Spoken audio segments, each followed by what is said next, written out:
సరే అండి, తలవంచి ప్రార్థన చేస్తున్నాం. పరిశుద్ధమైన జీవనం అనమాట అండి నాయన, మీ ఘనమైన ఉన్నతమైన శ్రేష్టమైన నామానికి కృతజ్ఞతలు స్తోత్రాలు చెల్లించుకుంటున్నాను. మరి ఒకసారి నేను వాళ్ళందరినీ సజీవ లెక్కలో దాచినాను, మీ అపారమైన కృపలో భద్రపరిచి మరలా నీ సన్నిధిలో చేరినాయన. నీ మాటల ద్వారా నేను మళ్ళా బలపరచగలకు, నేను నీలో వృద్ధి చెందగలుగుటకు మీరు ఇచ్చిన గొప్ప భాగ్యాన్ని బట్టి కృతజ్ఞతలు స్తోత్రాలు చెల్లించుకుంటున్నాను. మీ విలువైన మాటలను నేను వెళ్ళబోతున్నగా మా హృదయాలను సిద్ధపరిచి నీ కొరకు నేను మమ్మల్ని అంటుకొట్టగలుగుతున్నాను. నీలో వృద్ధి చెందగలుగుతాను కృపను మా భాగ్యాన్ని అనుగ్రహించున్నాను. చెప్పనైనా నన్ను తగ్గించుకుని నీ వాక్యాన్ని రక్షించగలుగుటకు నేను మయంపరచగలుగుతాను. అటు కృపను మహాత్భాగ్యాన్ని అనుగ్రహించున్నాను.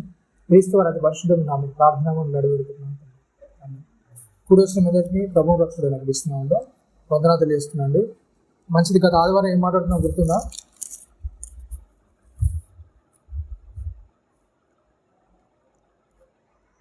ఏం మాట్లాడుతున్నాం అండి?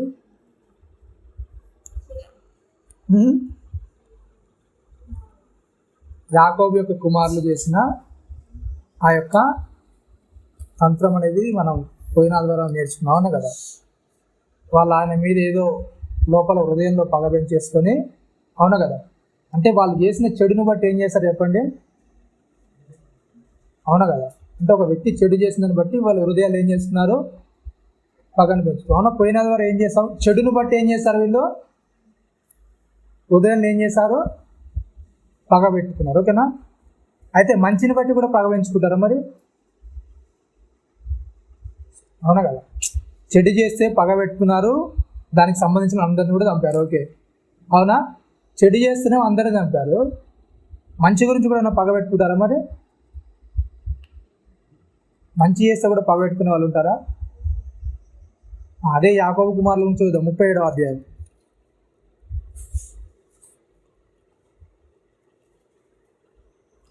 అధ్యాయంలో మనకు వస్తే యాకోబు గారు పరవాసిగా ఉంటారు. ఓకేనా. యాకోబు గారి గురించి రాయిస్తాడు 3వ వచనంలో, 37:3. మరియు యోసేపు ఇజ్రాయేలు వృద్ధాప్యమందు పుట్టిన కుమారుడు కనుక తన కుమారులందరికంటే ఎక్కువగా, అయితే మనకు 2వ వచనం నుంచి చదివితే బాగుంటుంది. యాకోబు వంశావళి ఇది. యోసేపు 14 ఏండ్ల వాడై తన సహోదరులతో కూడా మందను మేయుచుండెను. అతడు చిన్నవాడై తన తండ్రి భార్య అయిన బిల్ఫా కుమారుల యుద్ధను జిల్ఫా కుమారుల యుద్ధను ఉండెను. అప్పుడు యోసేపు వారి చెడుతనంను గూర్చిన సమాచారము వారి తండ్రి యొద్దకు తెచ్చుచుండువాడు. మరియు యోసేపు ఇజ్రాయేలు వృద్ధాప్యమందు పుట్టిన కుమారుడు గనక తన కుమారులందరికంటే ఎక్కువగా అతన్ని ప్రేమించి అతని కొరకు విచిత్రమైన నిరూటంగి పుట్టించెను.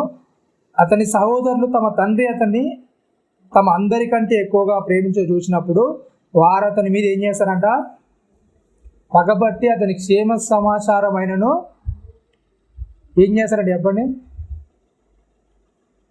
ఏం చేశారండి? శక్తి అన్నట్టు ఆయన అన్యాయం చేశాడు కనుక వాళ్ళ మీద పగబట్టారని చంపేటో కారణం ఉంది. అవునా కదా, అవునా. మరి యోసేపు ఏం చేశాడు, యోసేపు ఏం చేశారండి? వాళ్ళ సమాచారం అంతా ఇలా తెలియదు, కానీ ఎందు గురించి వీళ్ళు పగబట్టారంటే చెప్పండి, మాకంటే ఎక్కువగా ఆయన ప్రేమిస్తున్నాడు మా తండ్రి. ఓకేనా, ఎక్కువగా ఆయన ప్రేమిస్తున్నాడు పగబట్టారు. ఇంకా కొద్దిగా కిందికి వద్దాం. ఏం చేశారంటే అతని క్షేమ సమాచారమైనా కూడా ఏం చేశారంట, ఏం చేశారని చెప్తుంది అక్కడ, అడగలేదు. అంటే అతను బాగున్నావా, తిన్నావా అంటే వాళ్ళతో ఆయన ఏం చేస్తున్నాడు అంటే, యోసేపు గారి గురించి ముందు రాయిస్తూ వాళ్ళందరితో పాటు ఆయన కూడా ఏం చేస్తున్నాడంట, యోసేపు ఏం చేస్తున్నాడు, మందలు మేపుతున్నారు. 10 మంది బాగానే ఉంటున్నారు, తింటున్నారు, మాట్లాడుకుంటున్నారు, చాలా చక్కగానే ఉంటున్నారు. కానీ యోసేపు దగ్గరకు వస్తే ఏం చేస్తున్నారు చెప్పండి, ఏం చేస్తున్నారు, ఆయనతో మాట్లాడితే ఆయన పలకలిస్తారు, తిన్నావా అన్నట్లేదు, ఉన్నావా అన్నట్లేదు. ఏ విషయాన్ని గురించి ఏం చేస్తారంటే, ఎందుకు వాళ్ళ లోపల ఒక పగ అనేది పట్టింది. ఏం పగ అంటే, మా అందరికంటే ఎక్కువగా మా తండ్రి ఆయన చూసుకుంటాడు. అది యోసేపు తప్పేమన్నా, అవునా కదా. యోసేపు తప్పేమన్నా, అయినా కానీ ఆయన మీద ఏం చేశారు, పగబట్టారు. ఓకేనా, రైట్.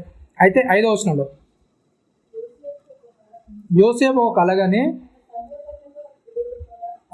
తన సహోదరులతో తెలియజెప్పగా ఫస్ట్ ఏం చేశారు? ఫస్ట్ రాయించిన మాట ఏంటండి? ఏం చేశారంటే ఫస్ట్ ఏం చేశారు? పగబట్టారు, అంతే. ఓకేనా? నెక్స్ట్ ఈయన కళ చెప్పిన తర్వాత మళ్ళీ ఏమైంది? మరీ పగబట్టారు. ఓకేనా? నెక్స్ట్ ఏంటంటే 8వ వచనంలో, అందుకు అతని సహోదరులు, నీవు నిశ్చయంగా మమ్మల్ని ఏలుదువా, మా మీద నీవు అధికారిగా అవుదువా అని అతనితో చెప్పి అతని కళను బట్టి అతని మాటలను బట్టి ఏం చేస్తారంటే చెప్పండి? ఏం చేస్తారంటే అండి, అతని కళల్ని బట్టి అతని మాటలు బట్టి ఏం చేశారంట? పగబట్టారు, మరీ పగబట్టారు, మరింత పగబట్టారు. ఇదంతా కలిసి ఏమైందంటే, ఓకేనా, 11వ వచనంలో, అతని సహోదరులు ఏం చేశారంటే చెప్పండి? ఏం చేశారంట? ఏమేమి చెప్పండి? ఫస్ట్ ఏమో పగబట్టారు, మరీ పగబట్టారు, మరింత పగబట్టారు. దాని తర్వాత ఏమైపోయింది? ఈ పగ అనేది సరిపోవట్లేదు. ఏమైపోయింది చెప్పండి? అసూయ. అతను చూడగానే నచ్చట్లేదు అసలు. యోసేపు అంటేనే ఏమైంది వీళ్ళకు? మరి యోసేపు ఏమైనా అన్యాయం చేశారంటే ఏం లేదు. వాళ్ళతో పాటే మందలు మేస్తున్నాడు, వాళ్ళతో పాటే ఉంటున్నాడు, వాళ్ళని జాగ్రత్తగా అన్నాన్ని పిలుస్తున్నాడు, అవునా కదా? వాళ్ళతో మర్యాద నడుచుకున్నాడు. అయినా కానీ ఆయన మీదంటే ఏం లేదు చెప్పండి? ఏం లేదు, ఇష్టం అనేది లేదు, ఆయన మీద ప్రేమ అనేది లేదు, అవునా కదా? మన జీవితాల్లో కూడా ఎలా ఉంటుందంటే, కొంతమంది ఏంటంటే మనం అంటే ఏమవుతుంది చెప్పండి? కొంతమందికి ఏమవుతుంది? చాలా ఇష్టం, చాలా ఆప్యాయత, అవునా, చాలా ప్రేమగా ఉంటారు. మనల్ని ఇష్టపడే వారు ఏం చేస్తారంటే మన మీద చాలా ప్రేమగా ఉంటారు, ఆప్యాయంగా ఉంటారు. మన దగ్గరికి మనం ఏమన్నా సరే మరలా ఏం చేస్తారు చెప్పండి? అవునా కదా? వస్తుంటారా? రా వస్తారు. అలాంటి వాళ్ళతో మరి ఏం చేస్తారు చెప్పండి? మనం ఎలా ఉంటాం? వాళ్ళని మంచితనాన్ని బట్టి మనకి ఏమొస్తుంది చెప్పండి? ఫస్ట్గా కొద్దిగా పగ వస్తుంది, తర్వాత మరీ పగ వస్తుంది, తర్వాత మరింత పగ వస్తుంది, తర్వాత ఏమవుతుంది చెప్పండి?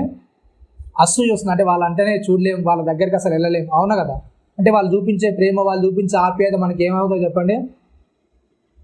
అసహ్యంగా మారిపోతుంది మనకి. వీళ్ళు అసలు మా దగ్గర రావద్దు, వీళ్ళు మాతో ఉండొద్దు, అవునా కదా? అట్లాంటి దేశం అనేది మనలోనికి వెళ్ళిపోతుంది, అవునా కదా? అట్లాంటి వాళ్ళకు ఉండదు. ఓకేనా? ఇదంతా జరుగుతున్న సందర్భంలో ఏమైందంటే, వాళ్ళ తండ్రి చెప్తారు ఏంటంటే, అన్నల దగ్గరికి వెళ్ళేసి ఏమంటారు, అన్నం అనేది ఇచ్చేసి రమ్మని చెప్తాడు. ఓకేనా?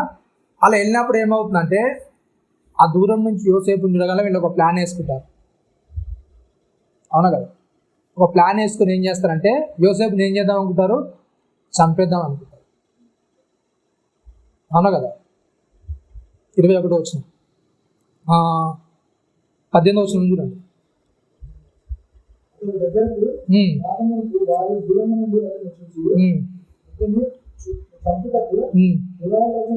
ఏం చేస్తాడు చెప్పండి? ఏం చేస్తాడు యోసేపు? ఏం చేయలేదు, కానీ ఏం చేశారు చెప్పండి? సొంత తమ్ముడు అయినా కానీ ఏం చేశారు? చంపేయడానికి ఆలోచన చేశారు. ఓకేనా? 23వ వచనం, యోసేపు తన సహోదరుల యుద్ధకు వచ్చినప్పుడు వారు యోసేపు అంగీని, అతడు తొడుక్కొని ఉండిన విచిత్రమైన నిరుటాంగిని తీసివేసి అతని పట్టుకొని ఆ గుంటలో పడదోసిరి. ఆ గుంట వట్టిది, అందులో నీళ్ళు లేవు. ఏం చేస్తారు చెప్పండి? వీళ్ళకి ఎంత కఠినంగా అయిపోయిందంటే ఏం చేస్తున్నారు చెప్పండి? తమ్ముడిని గుంటలో పడేస్తారు. వచ్చి ఏం చేస్తున్నారు? తీరిగ్గా ఏం చేస్తున్నారండి? భోజనానికి కూర్చున్నారు. ఓకేనా? 26వ వచనం, అప్పుడు యూదా మనము మన సహోదరుని చంపి వాని మరణమును పెట్టినందువలన ఏమీ ప్రయోజనం? ఏం చేస్తాడు చెప్పండి? యూదా ఎలా ఉన్నాడు అప్పుడు? ఎలా ఉన్నాడండి? యాకోబు కుమారులో ఒక కుమారుడైన ఎవరు చెప్పండి? యూదా. నెక్స్ట్ అధ్యాయంలో యూదా గురించే రాబడుతుంది. ఓకేనా? యూదా ఎలా ఉన్నాడు? ఫస్ట్గా ఆయన మైండ్ మెంటాలిటీ ఏంటంటే చెప్పండి? యూదా గురించి పర్టికులర్గా ఎందుకు మెన్షన్ చేస్తుందంటే, యేసుక్రీస్తు వారి వంశావళిని ఎక్కడి నుంచి వచ్చింది చెప్పండి? యూదా గోత్రం నుంచే వచ్చింది. ఓకేనా. యూదా దగ్గర ఎందుకు ఆపానంటే యూదా గారి యొక్క స్థితి ఎలా ఉంది చెప్పండి. ఎట్లున్నారంట? వీడు చచ్చిపోతే మనకి ఏం ప్రయోజనం? అవునా కదా. మాట్లాడుతున్న 26వ వచనంలో అప్పుడు యూదా మన సహోదరుని చంపి వాని మరణము దాచిపెట్టలే. ఏం చేద్దాం? ఈయన ఆలోచన ఎలా ఉంది చెప్పండి. అమ్మేసేయాలి. అవునా, అమ్మేసేయాలి, డబ్బు దాచేసుకోవాలి. అవునా, డబ్బు తెచ్చేసుకో, అలాగే చంపేయాలని ఒక దురుద్దేశం కలిగి ఉన్నాడు. ఓకేనా. 38వ అధ్యాయానికి వస్తానే యూదాకు 3 కొడుకులు ఉంటారు. అవునా, యూదాకు 3 కొడుకులు ఉంటే ఏం చేస్తారంటే పెద్ద కుమారుని ఏగానే దేవుడు అతని చెడుతనాన్ని చూసి ఏం చేస్తాడు? పెద్ద కుమారుడు చచ్చిపోతాడు. పెద్ద కుమారుని తర్వాత అతని 2వ కుమారుని ఇస్తాడు. 2వ కుమారుని చెడుతనం వల్ల కూడా 2వ కుమారుడు ఏమవుతాడు? చనిపోతాడు. ఓకేనా. చనిపోయిన తర్వాత ఏం చేస్తారంటే యూదా ఆలోచన ఏంటంటే 3వ కుమారుని కూడా ఏం చేయాలి? తామారికి ఇవ్వాలి. కానీ ఆయన పథకం ప్రకారం ఏం చేస్తారంటే ఆమె ఇవ్వకుండా ఏం చేస్తాడు? ఆయన పెద్దగా నాకు ఇస్తానులే అని ఏదో చెప్పేసి తామారును పంపించేస్తాడు. ఇదంతా తిరిగిన తామారు ఆమె ఒక వేశ్యలకి వేసి ఏం చేస్తుంది? ఆ యొక్క యూదాతో ఏం చేస్తుంది? గర్భవతి అవుతుంది. అవునా. ఇదంతా సందర్భం అంతా కూడా 38వ అధ్యాయంలో జరుగుతుంది. అవునా. ఇదంతా ఏమవుతుందంటే దీంట్లో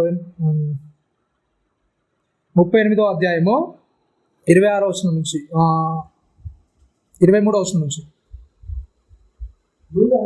యూదా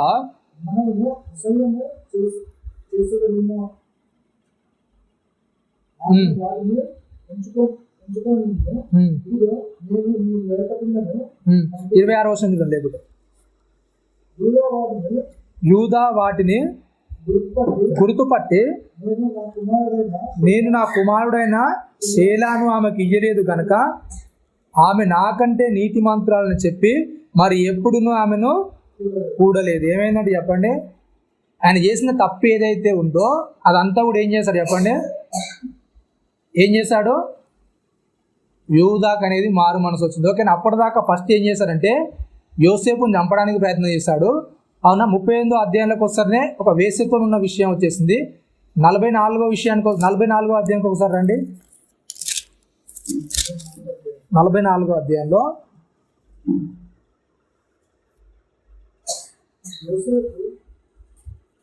44వ అధ్యాయము 33వ వచనం నుంచి 32, 33, 34 తమ దాసుడనైన నేను ఈ చిన్నవాణ్ణి గూర్చి నా తండ్రికి కూటపడి నీ యొద్దకు నేను ఇతన్ని తీసుకొని రానియడలా నా తండ్రి దృష్టి యందు ఆ నింద నా మీద ఎల్లప్పుడూ ఉండునని చెప్పి తిని, కాబట్టి తమ దాసుడనైన నన్ను ఈ చిన్నవానికి ప్రతిగా ఏలిన వారికి దాసునిగా ఉండనిచ్చి ఈ చిన్నవాన్ని ఏం చేశాడు చెప్పండి? ఏం చేస్తున్నాడండి? ఫస్ట్ ఏమో యూదా ఏం చేస్తాడంటే యోసేపుని చంపడానికి ఇష్టపడ్డాడు. సెకండ్లోకి వస్తానే ఆ యొక్క వేశ్యతో వెళ్ళాడు. కానీ ఎప్పుడైతే ఆ యొక్క అవమానం అనేది కలిగిందో ఆ అవమానంలోనికి వెళ్ళిపోయాడో, అవమానంకి వెళ్ళిన తర్వాత ఆ యొక్క యూదా మనసు ఏమైపోయింది చెప్పండి? ఏమైంది? మారిపోయాడు యూదా మొత్తం. అవునా. మారిపోయిన తర్వాత 44వ అధ్యాయంలోకి వస్తాను ఏం చేస్తున్నాడంటే యోసేపును చంపేద్దాం అనుకున్నాడు. కానీ బెన్యామీన్ దగ్గరికి వస్తాను ఏం చేస్తున్నాడు చెప్పండి? మారిన మనసుతో అతను వద్దు కానీ ఏం చేయండి? ఈ విషయం అంతా కూడా మాట్లాడేది ఎవరంటే ఆ యొక్క యూదా గారే మాట్లాడుతుంటాడు. ఎవరితో? యోసేపుతో మాట్లాడుతుంటాడు విషయాన్ని అంతా కూడా. నా తండ్రి ముసలివాడు, నా తండ్రికి ఏదో ఒకటి చెప్పి నువ్వు తీసుకురమ్మన్నావు కానీ ఏం చేశాను నేను? బెన్యామీన్ తీసుకొని వచ్చాను. ఆల్రెడీ ఒక కుమారుడు చనిపోయాడు. ఆయన విషయంలోనే ఇంకా ఆయన దుఃఖ నివారణ పొందకుండా ఇంకా ఆ విషయంలో చాలా బాధ కలిగినాడు. ఇప్పుడు ఈ కుమారుని కనుక మేము తీసుకోవాలని ఏమైపోతాడు చెప్పండి? ఏం చేస్తారు? ఆయన చచ్చిపోతాడు. ఆ దృశ్యాన్ని నేను చూడలేను. కాకపోతే ఆయనకు బదులుగా ఏం చేయను? నన్ను బంధించుకుని నన్ను ఇక్కడ ఉంచు, కానీ ఏం చేయి? బెన్యామీన్ను మాత్రం వదిలేయి. అవునా కదా. అంటే ఎప్పుడైతే స్వార్థపూరితమైన ఆలోచన ఉన్నాయో ఆ స్వార్థపూరితమైన ఆలోచనను ఏం చేశాడు చెప్పండి? యూదా ఏం చేశాడు?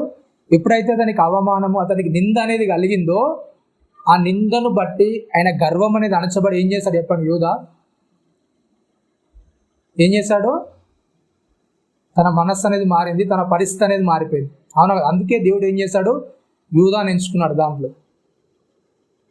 అవునా కదా, యూదా గోత్రం నుంచే యేసుక్రీస్తు వారు రావాలి. అవునా, అంటే యూదా మారుతారని దేవునికి తెలుసు. అవునా కదా, అంటే యూదా ఏం చేశాడు, తన మనసు అనేది మార్చేసుకున్నాడు. మార్చేసుకుని ఏం చేశాడు చెప్పండి, దేవుడికి ఏదైతే ఇష్టమో ఆ యొక్క మారు మనసు అనేది యూదా ఏం చేశాడు చెప్పండి, పొందడానికి ఇష్టపడ్డాడు. అవునా కదా, అంటే తన యొక్క ఫస్ట్ జీవితము ఏ విధంగా ఉందంటే ఒక వ్యక్తిని చంపే విధంగా, అవునా కదా, ఒక వ్యక్తిని నరహత్యకు ప్రోత్సహించే విధంగా ఉన్న జీవితం నుంచి వేశ్య వృత్తి, అంటే వేశ్యతో వెళ్ళే ఆ బ్రతుకు జీవితం నుండి మరలా ఏం చేశాడు చెప్పండి, ఒక నూతన జీవితాన్ని అనేది యూదా ఏం చేశాడు యూదా ప్రారంభించాడు. అవునా కదా, అంటే దేవుడు మనం ఎలాంటి పరిస్థితుల్లో ఉన్నా సరే ఏం చేస్తాడు చెప్పండి, దేవుడు ప్రతి మనిషిని కూడా ఏం చేస్తాడు చెప్పండి, మార్చగలడు. ఏ పరిస్థితిలో ఉన్నా సరే మార్చి మరలా ఏం చేస్తాడు దేవుడు, ఒక నూతనమైన స్థితిలోనికి మనల్ని తీసుకురాగలడు. ఈ 38వ అధ్యాయం అంతా కూడా రాయించడానికి కారణం అంటే యూదా తప్పు అనేది చేశాడు. తప్పు చేసిన తర్వాత ఏమైపోయాడు చెప్పండి, ఆ అవమానానికి ఏం చేశాడు, ఆయన మనసు అనేది ఏమైపోయింది, మారిపోయింది. అవునా కదా, తప్పు అనేది ఆమె చేసి ఆమెను కాల్చేద్దాం అనుకున్నాడు తామారు. అవునా కదా, ఆమె తప్పు చేసిన ఆమెను పిలిపించి అందరి ముంగట కాల్చేసి చంపేద్దాం అనుకున్నాడు. కానీ తప్పు అనేది అతను దాన్ని తెలుసుకున్న తర్వాత ఏమైపోయాడు చెప్పండి, తన మనస్సు తన హృదయం అనేది మారిపోయింది. తన సహోదరునికి బదులుగా తాను బందీ అవడానికి ఏం చేశాడు, సిద్ధమైపోయాడు. అవునా కదా, అంటే తన మనస్సు అనేది ఎప్పుడైతే ఆ యొక్క అవమానం పొందాడో, ఆ యొక్క దేవుని అణచివేత గురయ్యాడో, అప్పుడు ఏమైపోయింది, ఆయన హృదయం అంతా కూడా మారింది. అంటే ప్రతి మనిషి కూడా దేవుడి నుంచి ఒక అవకాశం అనేది వస్తుంటుంది. అవకాశం వచ్చినప్పుడు ఏం చేయగలుగుతాం చెప్పండి, మనం ఏం చేస్తాం, కంపల్సరీగా దేవుడు ఎక్కడో అక్కడ మనల్ని ఏం చేస్తాడు, అని చేస్తాడు. ఓకేనా, ఇది యూదా గారి సంగతి. ఓకేనా, రైట్. 39వ అధ్యాయంలో యోసేపు ఐగుప్తునకు తీసుకుని వచ్చినప్పుడు ఫరో యొక్క ఉద్యోగస్తును రాజ సంరక్షక సేనాధిపతియునైన పోతీఫరును ఒక ఐగుప్తుడు అక్కడికి అతన్ని తీసుకుని వచ్చిన ఇస్మాయిల్ యొద్ద అతన్ని కొనెను. యెహోవా యోసేపునకు తోడై ఉండెను గనుక అతడు వర్జిల్లుతూ తన యజమానుడగు ఆ ఐగుప్తుని ఇంట ఉండెను. యెహోవా అతనికి తోడై ఉండెననియు అతడు చేసినదంతయు అతని చేతిలో యెహోవా సఫలం చేసిననియు అతని యజమానుడు చూచినప్పుడు యోసేపు మీద అతనికి ఏమైందంట, కటాక్షము కలిగెను గనుక అతని యొద్ద పరిచర్య చేయువాడాయను. మరియు అతడు తన ఇంటి మీద విచారణకర్తగా అతను నియమించి తనకు కలిగినదంతా ఏం చేస్తాడంట, అతనికి అప్పగించింది. ఎప్పుడైతే యోసేపు యొక్క మంచితనం అనేది ఆ వెలుగులోనికి వస్తుందో, దేవునికి లోబడే తత్వం అనేది ఎప్పుడైతే వస్తుందో, ప్రతి దగ్గర కూడా యోసేపు ఏం చేస్తున్నాడు చెప్పండి, ఏం చేస్తున్నాడు, దేవునికి లోబడుతున్నాడు. ఆ యొక్క ఎవరైతే అధిపతులు ఉన్నారో వాళ్ళ దగ్గర ఏమవుతుంది చెప్పండి, యోసేపు మీద కనికరం అనేది కలుగుతూ అలా ఎదుగుతూ వస్తున్నాడు. అవునా, ఇలా ఎదుగుతున్న క్రమంలోనే పోతీఫర్ యొక్క భార్య అనేది యోసేపు మీద కన్నేయడం ఇదంతా కూడా జరుగుతుంది. అయినా కానీ యోసేపు గారు ఏం చేస్తారు చెప్పండి, తప్పించుకొని శిక్ష అనుభవించడానికి సిద్ధంగా ఉంటాడు తప్ప ఆమె గురించి ఎలాంటి చాడీలు కూడా ఏం చేయడు చెప్పండి, చెప్పడానికి ఇష్టపడరు. అవునా కదా, 18వ వచనం దీనిలోనే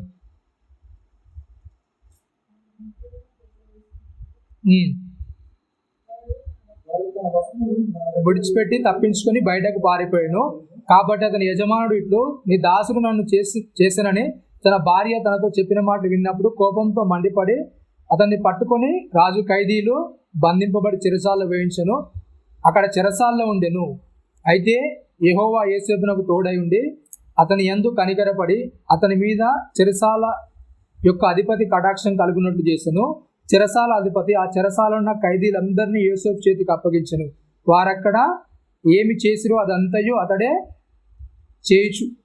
చేయించువాడు. యెహోవా అతనికి తోడై ఉండెను గనుక ఆ చెరసాల అధిపతి అతని చేతికి అప్పగించిన దేనిని గూర్చి విచారణ చేయకుండాను అతడు చేయనది యావత్తును ఏంటంటే చెప్పండి, మరలా సెకండ్ పాయింట్కి వచ్చాడు. చెరసాలలో ఉన్న తర్వాత కూడా ఏమేమి చెప్పండి, యోసేపు అధిపతి మరలా ఆయనకు అప్పగించాడు. అవునా కదా, అక్కడ నుంచి మరలా ఒక కవల భావం చెప్తాడు. అక్కడ నుంచి ఫరో దగ్గరికి వస్తాడు. అవునా కదా, ఫరో దగ్గరికి వచ్చిన తర్వాత ఏమవుతుందో చెప్పండి, ఆ కలభావాన్ని అనేది వివరిస్తాడు. వివరించిన తర్వాత ఏమవుతుందో అదంతా కూడా ఆయన చెప్తాడు. ఒకసారి చూడండి 41వ అధ్యాయం.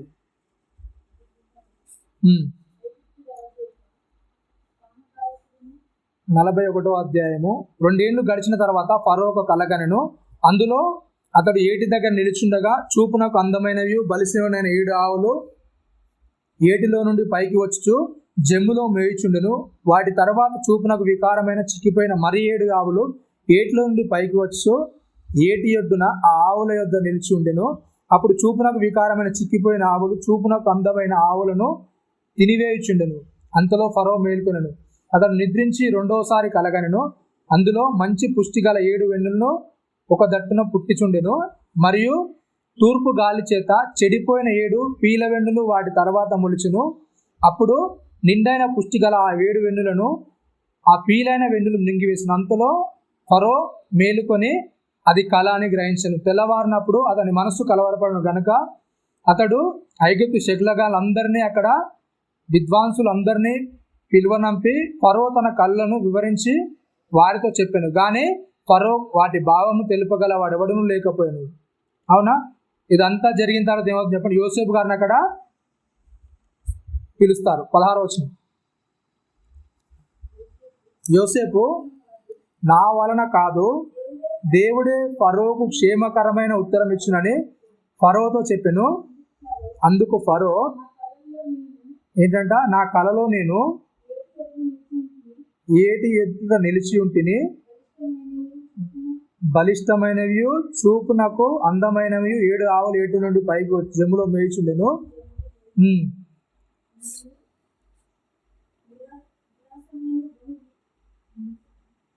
28వ వచనం. ఇదంతా మనకు తెలిసిన విషయమే. 28. నేను ఫరోతో చెప్పు మాట ఇదే, దేవుడు తాను చేయబోచున్నది ఫరోకు చూపించెను. ఇదిగో ఐగుప్తు దేశం అంతటా బహు సమృద్ధిగా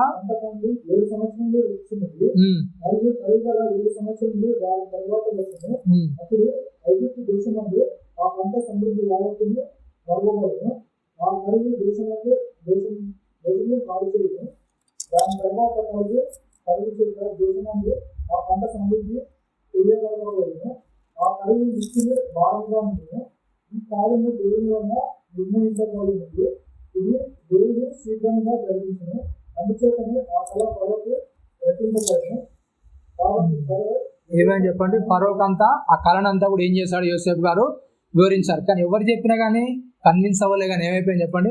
యోసేపు గారు ఎప్పుడైతే దాన్ని చెప్పాడో, ఆ కళను ఆ భావాన్ని చెప్పినప్పుడు ఏమైపోయింది చెప్పండి. ఫరోకు ఏమైపోయింది, అర్థమైంది. నిజంగానే దేవుడు నాకు ముందే ఇదంతా కూడా చూపించాడు. కాబట్టి ఇలాంటి గొప్పవారు ఎవరు కూడా మా దేశంలో లేరని ఏం చేశాడు, ఫరోకు బదులుగా ఏం చేశాడు, ఫరో అంతటి వానికి ఏం చేశాడు, యోసేపును నియమించాడు. అవునా కదా? అంటే దేవుని అందు ఎప్పుడైతే మనము ఆ భయభక్తులు కలిగి ఉంటాం, ఏం చేస్తాడు చెప్పండి. దేవుడు ఏం చేస్తాడు, ఎక్కడున్నా సరే మనల్ని ఉన్న స్థితిలో ఉంచడానికి ఎప్పుడు కూడా దేవుడు ఏం చేస్తాడు, సిద్ధంగా ఉంటాడు. అవునా కదా?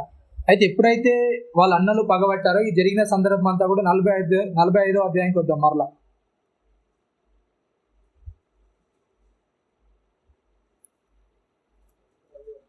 45వ అధ్యాయం.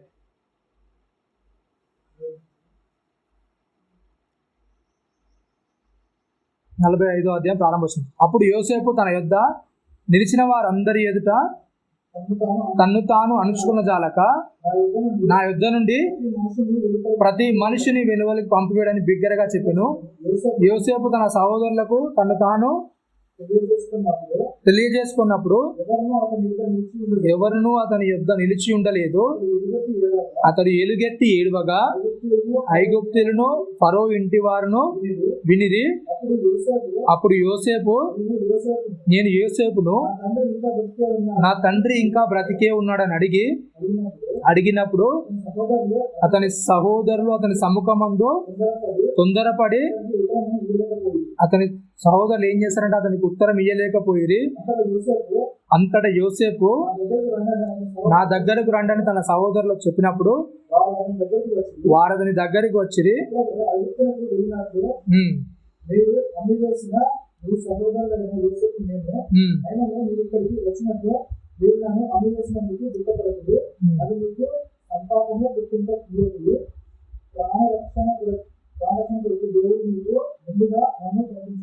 ఏమని చెప్తున్నాడు యోసేపు? ఏం చేస్తానంటే యోసేపు మాట్లాడుతున్నాడు ఏంటంటే చెప్పండి, వాళ్ళతో వాళ్ళ అన్నదమ్ములతో మాట్లాడుతుంది ఏంటంటే దగ్గర తీసుకొని చీర తీసి మాట్లాడుతున్నాడు. ఏమనంట మనం చూసాం వాళ్ళు, అవునా? 4 విషయాలు చూసాం. ఫస్ట్ ఏం చేశారు చెప్పండి, యోసేపు మీద ఏం చేశారండి? పగబట్టారు, తర్వాత మరీ పగబట్టారు, మరింత పగబట్టారు, తర్వాత ఏం చేశారు? అసూయ పడ్డారు. అవునా కదా? అంటే అసూయ పడిన వ్యక్తులు ఎలా ఉంటారు చెప్పండి? దగ్గర రానివారు, మాటలనియరు, ఏదైనా అన్నగానే ఏం చేస్తారు? కసురుకుంటారు. అవునా? వాళ్ళు పెద్దగా ఉన్నారు, ఈయన 14 ఏళ్ళ పిల్లాడు. అవునా? ఆ సందర్భంలో అది జరిగినప్పుడు, అవునా? ఇప్పుడు ఈయన ఒక అధికారిగా ఉన్నాడు, వాళ్ళందరూ కూడా ఏమైపోయారు చెప్పండి? అంటే ఒక దాసులుగా ఏదో ఇస్తే తీసుకెళ్ళడానికి ఏం చేశారు వచ్చిన వాళ్ళు. అలాంటి స్థితిలో ఉన్నా సరే యోసేపు ఏం చేస్తున్నాడు చెప్పండి? వాళ్ళని ప్రేమతో దగ్గర పిలిచి ఏం చేస్తున్నాడు చెప్పండి? ఏం చేస్తున్నట? చాలా జాగ్రత్తగా వాళ్ళతో మాట్లాడుతుంది ఏంటంటే, ఆయనను నేను ఇక్కడికి వచ్చినట్లు మీరు నన్ను అమ్మినందుకు ఏం చేద్దంట? ఏం చేద్దని చెప్తున్నాడండి? దుఃఖపడద్దు. అవునా కదా? యోసేపును దేవుడు దీవించడానికి, అంత ఆశీర్వదించడానికి గల కారణం ఏంటంటే చెప్పండి? యోసేపు హృదయంలో ఏం లేదు చెప్పండి? ఏం లేదు చెప్పండి? వాళ్ళ అన్నల మీద పగబట్టారు. అవునా?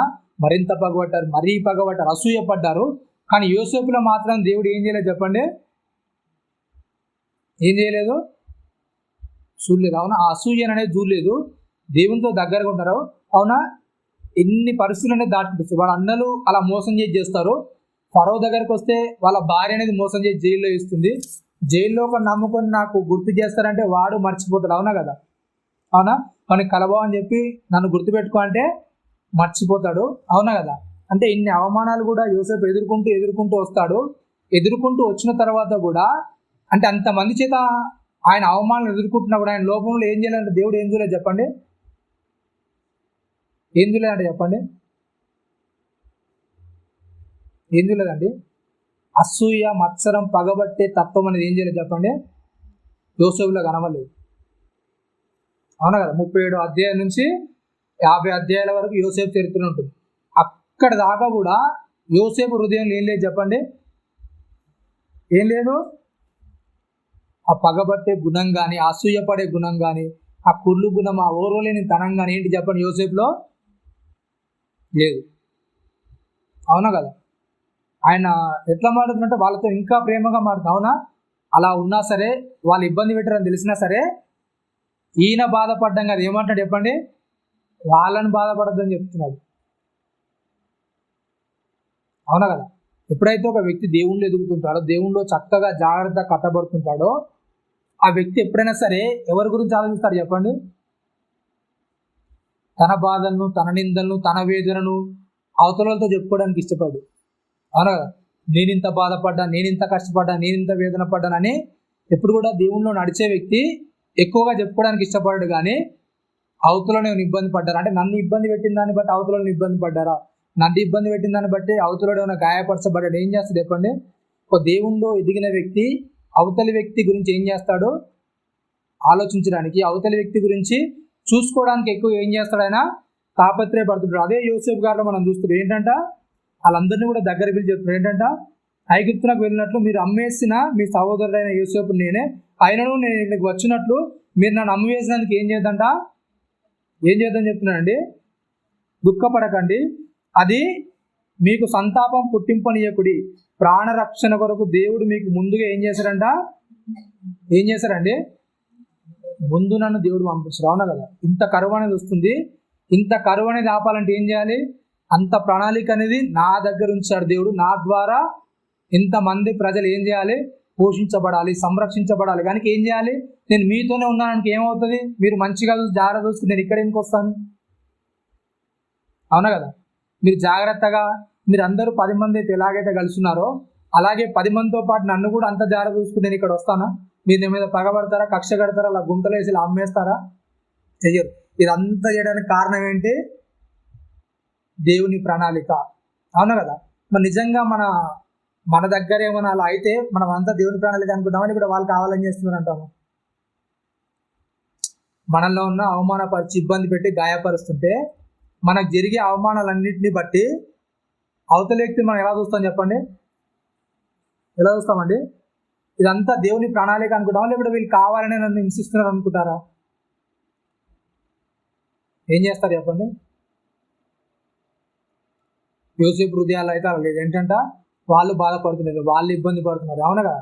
అదైతే అయిపోయింది, దేవుడు నన్ను ఇక్కడ దీవించడానికే పిలిచాడు అని యోసేపు అనుకుంటున్నాడు. కానీ వాళ్ళు బాధపడుతున్నారని వాళ్ళని ఏం చేస్తున్నాడు? ఓళ్ళను గడుస్తున్నాడు. అవునా కదా? ఎప్పుడైతే మన హృదయాలు అంత స్వచ్ఛంగా ఉంటాయి ఏం చేస్తావు చెప్పండి? ఏమవుతావు? దేవునికి మనం దగ్గరగా అవుతాం. అవునా కదా? అంటే ఎప్పుడైతే మనం దేవునికి దగ్గర కావాలనుకుంటాం మన హృదయాలను ఏం చేయాలి చెప్పండి? కల్మషం లేకుండా, ఎలాంటి పగబట్టకుండా. అవునా కదా? ఎంతో మంది మనకి ఏం చేస్తారు చెప్పండి? అన్యాయం చేస్తూనే ఉంటారు, ఏదో ఒకటి అంటూనే ఉంటారు. అవునా కదా? అవన్నిటిని కూడా యోసేపు ఎట్టి పరిస్థితుల్లో కూడా ఏం చేయాలి చెప్పండి? పట్టించుకోరు. ఒకవేళ పట్టించుకుని ఉంటే యోసేపు గారి గురించి ఏదో ఒక సందర్భంలో ఏం చేసేవారు? దేవుడు రాయించాడు. అవునా కదా? అందరు తప్పు అంటే వాళ్ళు చేసిన తప్పు మంచి అంతా కూడా దేవుడు ఏం చేస్తాడు చెప్పండి? రాయించుకుంటూ వచ్చాడు. అవునా? యూదా తప్పు చేశాడు, తర్వాత ఏం చేయాడు? సరిచేయబడ్డాడు. కానీ యోసేపు గారి గురించి వచ్చేసరినే అతను చిన్నప్పటి నుంచి అతని ఇబ్బందులు అన్నీ చేసుకుంటూ వస్తున్నా సరే, అంత ఇబ్బంది పడుతూ వస్తున్నా సరే, ఆయన ఒక మంచితనాన్ని మొత్తం ఏం చేశాడు చెప్పండి? ఏం చేశాడండి? చూపించుకుంటూ వచ్చాడు. అవునా కదా? అంటే యేసుక్రీస్తు వారు అయితే ఎలాగైతే ఆ యొక్క క్షమించే గుణాన్ని కలిగి ఉన్నారో, యోసేపు గారు కూడా ఏంటి చెప్పండి? అవునా కదా? అలాంటి మంచి లక్షణాన్ని కలిగి ప్రతి ఒక్కరిని కూడా ఏం చేశాడు చెప్పండి? క్షమించుకుంటూ, హృదయాలు ఎలాంటి కల్మషం లేకుండా ఏం చేశాడు ఆయన? తన చివరి వరకు ఏం చేశాడు? తను తాను కాపాడుకుంటున్నాడు. అవునా కదా? మన యొక్క భక్తి ప్రయాణం కూడా ఎవరన్నా మనల్ని ఎంత అవమానించవచ్చు, ఎంత ఇబ్బంది పెట్టవచ్చు, కానీ మన హృదయం ఉండాల్సింది ఏంటంటే ఒక స్వచ్ఛమైన హృదయం అనేది మనలో ఉండాలి. ఎవరిని కూడా అసూయపడడం కానీ, పగబట్టడం కానీ, ఏ విధంగా ఏది కూడా జరగదు. మన జీవితాల్లో చాలా వరకు అనుకునేది ఏంటంటే నేను ఇంకా ఎదగట్లేదు. అవునా కదా? ఎంత చేసినా ఇక్కడ ఎందుకు ఉంటున్నానని అంటే కారణం ఏంటంటే మనలో ఇంకేమున్నాయి చెప్పండి? ఏమున్నాయి చెప్పండి? ఇంకేదో పగలు, ఇంకేదో అసూయలు, అవునా? ఇంకేదో పగబట్టే హృదయం అనేది నీలో ఉంది. అవునా కదా? ఎప్పుడైతే అవన్నీ నువ్వు ఛేదించగలుగుతావు, అవన్నీ ఎప్పుడైతే నువ్వు ఛేదిస్తావు, అప్పుడు ఏం చేస్తాడు చెప్పండి? దేవుడు నిన్నకున్న స్థితిలో ఉంచుతాడు. కాబట్టి మన హృదయం ఎప్పుడైతే స్వచ్ఛంగా ఉంటుందో దాన్ని బట్టి మనం కూడా ఏం చేస్తాం? అభివృద్ధిలోనికి వెళ్తాం. అందరినీ కూడా చాలా చక్కని హృదయాలతో చూస్తాం. అలాంటి హృదయాలను దేవుడు మనందరికీ దయచేయాలని కోరుకుంటూ ఇచ్చిన మాటలు ముగిస్తాం. తల వంచుకొని ప్రార్థించుకుని, పరిశుద్ధ మహాగరుడ, మీ ఘనమైనతమైన శ్రేష్ఠ నామానికి కృతజ్ఞతలు స్తోత్రం చెల్లిస్తున్నాను. విన్న మాటలు ఆయన మా హృదయంలో ఫలించినాను. నీ కొరకు నాయన యోసేపు భక్తి జీవితంలో నాయన మా భక్తి జీవితం ఎదుగునట్లు నాయన మీ కృపను అతి సహాయాన్ని మాకు అనుగ్రహించినాయన. ఈ చిన్న జీవిత కాలంలో మమ్మల్ని మేము క్షమించుకుంటూ నాయన ఒకరికొకరు కరుణా హృదయులైన ఆయన నువ్వు చెప్పిన రీతిగా నాయన మాట ప్రకారంగా మేమందరం కలిసి నాయన ఐక్యత కలిగి మా బ్రతుకులను ముందు సాగించగలిగితే అటు కృపను మహాద్భాగ్యాన్ని మా అందరి జీవితాలు అనుగ్రహించమని ఈ చిన్ని ప్రార్థన క్రీస్తు వారి అతి పరిశుద్ధుని మనం అడుగుతున్నాం.